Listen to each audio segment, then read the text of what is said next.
코로나19 상황이 장기화되면서 일선 보건소들은 기나긴 방역과의 전쟁에서 최일선에 서 있죠.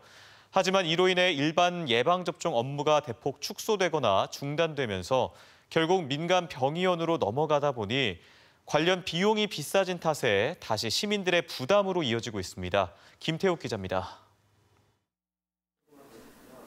코로나19 사태 이후 3년 만에 업무차 해외 출장을 계획하고 있는 남궁 충렬씨. 출국 전 말라리아와 장티푸스 예방접종을 받기 위해 보건소에 전화했지만 접종을 받을 수 없다는 대답을 들었습니다.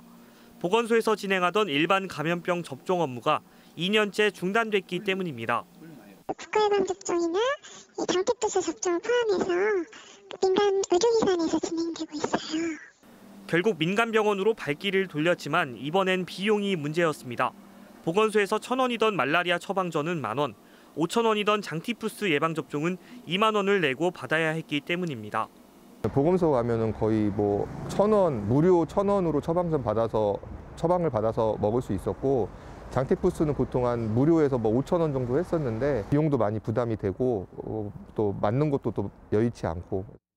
보건소에서 3만 원대인 A형 간염 예방접종도 일반 병의원에서는 두세 배인 7만 원에서 10만 원을 내야 하는 상황.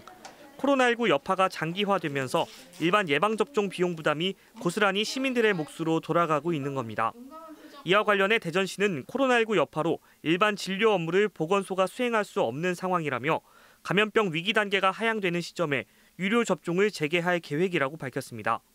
하지만 인접한 세종에서는 일주일 중 하루는 보건소에서 장티푸스와 대상포진, B형 간염 접종을 진행하고 있고 충남도의 경우 시군별 다소 차이는 있지만 공통적으로 장티푸스 등의 일부 예방접종 업무를 보건소에서 맡고 있습니다.